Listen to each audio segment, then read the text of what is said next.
If you're wondering why can't I lose weight no matter what diet I follow or no matter what I eat, then you're probably in this predicament where you're actually actively watching what you eat, you're trying to follow the rules, you're eating fairly healthily, much more healthily than maybe you did in your 20s or your 30s, and yet the weight will not come off. And the maddening thing can be the things that did work when you were younger, when you wanted to slim down a little bit, don't seem to work anymore. What is going on? Something has genuinely changed, and it does change for us in our 40s and 50s as we get older. You're not broken.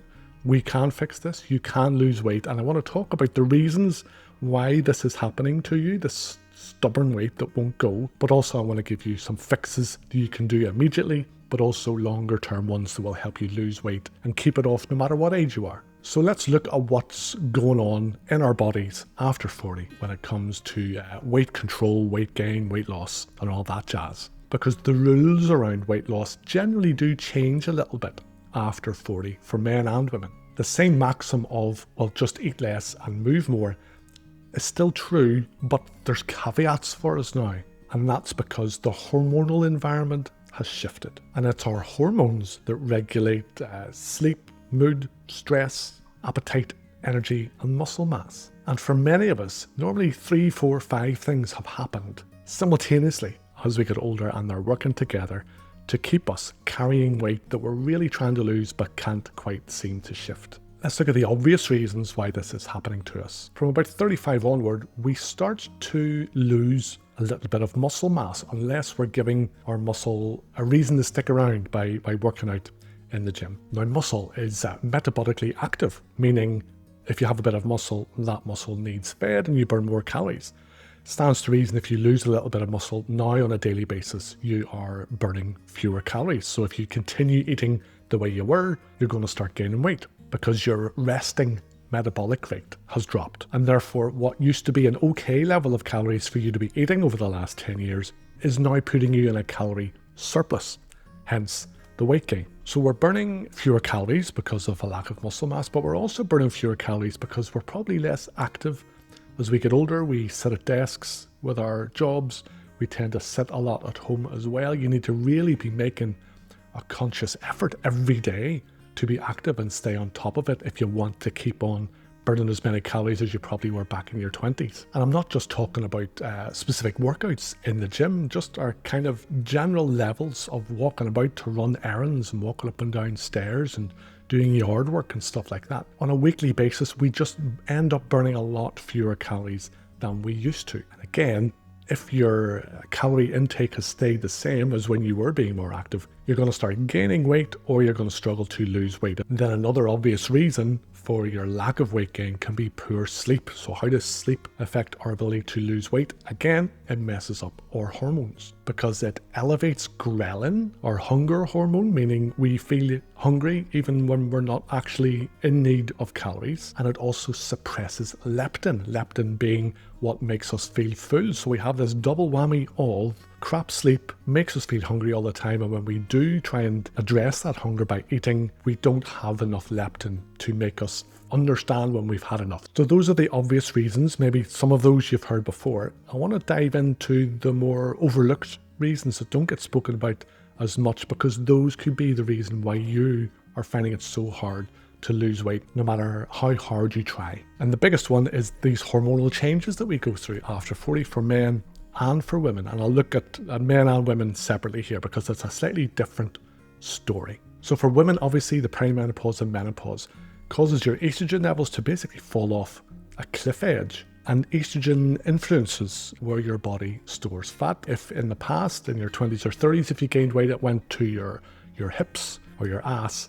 Now, with the estrogen dropping off a cliff edge, you may find that you're starting to gain body fat around your midsection, around your belly more. And then that lower estrogen affects your insulin sensitivity, and that means that your body becomes less efficient really at processing especially carbohydrate-rich food like bread, rice, pasta, potatoes, even candy and the nasty stuff too. And then your lower progesterone that you go through during menopause affects your eating behavior. It affects your mood. You may well lean on food to cheer you up, and therefore you end up overeating, plus it leads to more water retention, which again will make you feel bloated and overweight. For men then, our declining testosterone after 40 leads to less muscle and more fat gain or fat storage. Testosterone and body fat are very strongly linked for men as we get older. Lower testosterone encourages more visceral fat. Visceral fat means that we convert testosterone to estrogen, the female hormone that I just mentioned. The more estrogen we have, the more weight gain we get around areas that would be historically female, so around our hips and around our chests. And then obviously this lower testosterone in men can affect our mood and our motivation to look after ourselves, to be active, to get out and burn some calories. So again, for men, just the same as women, but in different ways, the hormonal imbalance that we go through after 40 directly affects how much weight we gain and our abilities to actually lose that weight whenever we try. Another hormone that affects both men and women is cortisol, our stress hormone. If your stress is chronically elevated all the time, that leads to fat storage, especially around your abdomen, around your midsection. When your body feels under stress all the time, it slips into survival mode, meaning it holds on to any body fat that you have. You can be in a situation where you are eating fewer calories than you burn every day, which should technically trigger some body fat loss, but not losing weight because your body is not in the mood to burn any body fat because it wants to hold on to all of it because it feels like it's in a stressful situation. So again, I've maybe painted a fairly bleak picture about your ability to lose body fat as you get older. It's not all bad news. I want to give you some quick wins, things you can literally start doing this week to turn things around. But then I also want to give you some longer term things to start working towards so that you can lose the weight that you want, but also keep it off so it doesn't keep coming back and you end up having to do some weird yo-yo dieting thing. So first of all, start to prioritize protein at every meal. Protein being things like fish, chicken, all meats, legumes, lentils, dairy products, eggs, things like that. Those are high protein and those are very satiating. They help you feel full because your body takes longer to digest them. And that digestion process, in taking longer, burns more calories. There's a thermic effect of food whereby if you can keep protein levels quite high in your diet by prioritizing them in your meals, you can burn more calories purely through trying to digest those foods. Most people over 40 significantly undereat protein. A slice of ham in your sandwich and maybe a little bit of fish at dinner time is really not going to cut it. Now, bodybuilders you may read about are eating upwards of 200 grams of protein every day. You don't need to go down that road, but certainly in the short term, if you can aim to hit about 100 grams of protein across all of your meals and snacks, that is probably more than you're doing now, and then you can build from there. 100, 120 grams is very much the sweet spot for men and women when it comes to adequate protein. Another quick win you can do is after a big meal, say dinner, get out for a 15-20 minute walk just in your local area.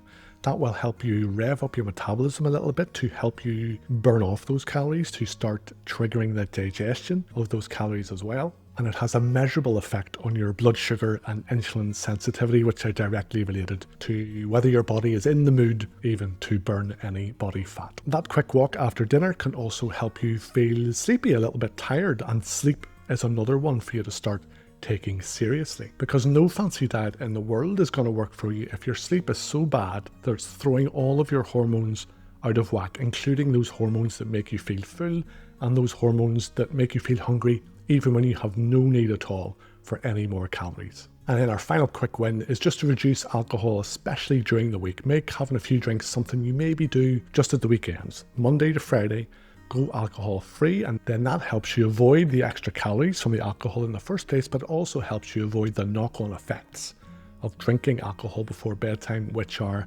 elevated body temperature, crap quality sleep, waking up at stupid times, and therefore sending your body into a condition the following day where it's in absolutely no mood to burn off any body fat at all. So those are the quick wins. Let's look at a few kind of longer game ones, things you can look at doing and building upon over the coming weeks and months. Try and do 2 or 3 sessions of strength training, resistance training per week, not necessarily to burn lots of calories, but to rebalance the imbalanced hormones that are causing your body to hold on to the stubborn weight that you really want to lose. Plus, it improves your body shape and makes you feel better about yourself and more keen to look after yourself in general. And on the hormone side of things, it maybe is worth talking to your doctor about getting a hormone panel blood test done so that you know where your levels are at. For women, that may help your doctor identify that maybe you need some hormone replacement therapy. For men, your doctor may be able to advise on how you can naturally increase your testosterone levels too. But it's worth getting that checked out just so you know what's going on under the hood. And then finally, also start to treat managing stress as just as important as managing your diet when it comes to weight loss. As I've just mentioned, if your cortisol, if your stress hormone is chronically elevated, then it does not matter how healthy your diet is, how few calories you're eating, how fancy everything is, and how much meal prep you do. The weight will stay where it is because your cortisol has put the brakes on things. So have a real think about how you can start managing your stress better. Obviously, sleep will help to lower your stress, but also if there's stressors in your life, think about how you can start addressing those too. But I hope this video has helped you understand that it's not a personal failing for you. If you're in your 40s or 50s and you're trying to lose weight and it's just not happening, it's not all your fault. Of course, you've made a few daft decisions. Of course, we all do that. But ultimately, it's our biology as we get older that we really need to get control of. The rules have essentially changed and we need to understand these new rules so that we don't continually shoot ourselves in the foot and end up holding on to the weight that we want to lose as we get older. Now, this channel is all about helping you thrive in your life after 40. If you have a look around the channel, I am sure you're going to find probably another couple of videos that sound like other things that are bothering you in your life. I would encourage you to go and have a look at those. But let's talk soon. Take care.